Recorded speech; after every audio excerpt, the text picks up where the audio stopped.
بالله من الشيطان الرجيم بسم الله الرحمن الرحيم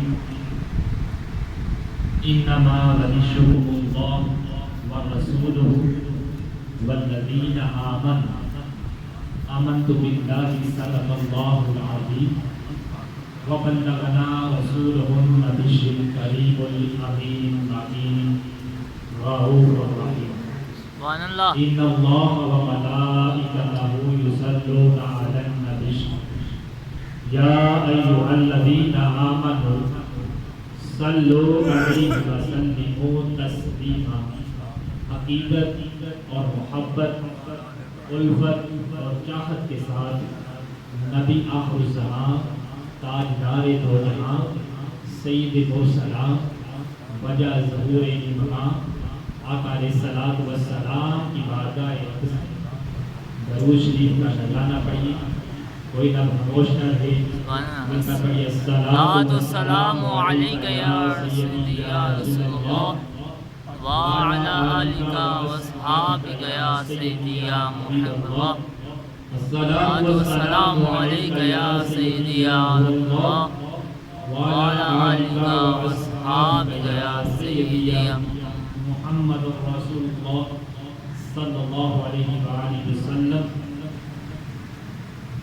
سب سے پہلے مربوطہ وش ولایت، فخر السادات، فخر الاولیاء، پیر طریقت، رہبر شریعت، الحاج پیر سید محمود ذوالقرنین شاہ صاحب بخاری قادری، المرحوم حضرت پیر سید غلام دستگیر شاہ صاحب بخاری قادری، دامت برکاتہ عالیہ، زیب سجادہ نشین، کھیبڑا والا شریف کی سب سے بڑی درگاہ خان کا قصر عارفہ ہر سال کا مدینہ الاولیاء، بابا جی ٹوپی والی سرکار رحمت اللہ تعالی علیہ، بابا جی محمود شاہ سرکار رحمت اللہ تعالی علیہ، بابا جی اکبر شاہ سرکار رحمت اللہ تعالی علیہ، اور سید مدعی چند پیر سرکار رحمت اللہ تعالی علیہ.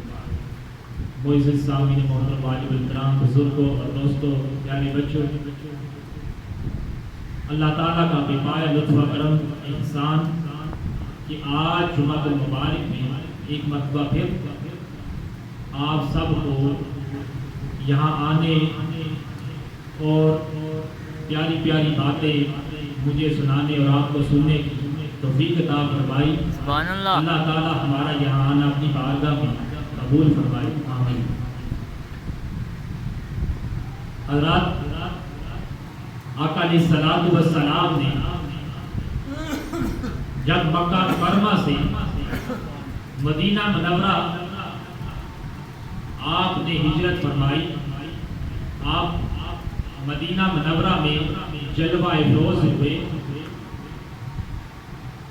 تو اہل مدینہ کی قسمت کا ستارہ چمک اٹھا، کیونکہ اس لیے کہ انہیں والی دو جہاں سید مرسلان وجہ ظہور مقام آقا علیہ الصلوۃ والسلام کی زیارت نصیب ہو گئی، اور وہ شرف صحابیت سے مشرف بھی ہو گئی. صحابہ وہ صحابہ تھے، کسی نے کیا ہو کہا، صحابہ وہ صحابہ تھے جن کی ہر صبح عید ہوتی تھی. صحابہ وہ صحابہ تھے جن کی ہر صبح عید ہوتی تھی، نبی کا ذکر کرتے تھے، نبی کی دید ہوتی تھی. سبحان اللہ. تو وہ صحابہ آقا علیہ الصلوۃ والسلام کی زیارت سے جب مشرف ہوئے تو صحابیت کے درجے پر پائے.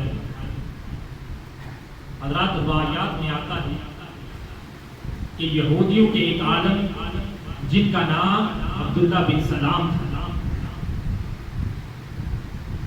جب ان کو پتہ چلتا ہے کہ کریم آقا علیہ الصلوۃ والسلام کی ذات مبارکہ مدینہ منورہ میں موجود ہے، تو وہ حضور کی زیارت کے لیے مدینہ منورہ تشریف لاتے ہیں.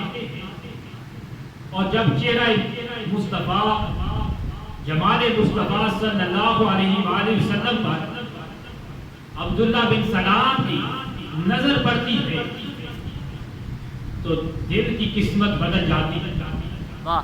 فوراً لبوں پر کلمہ طیبہ جاری ہو جاتا ہے، لا الہ الا اللہ محمد محمد رسول اللہ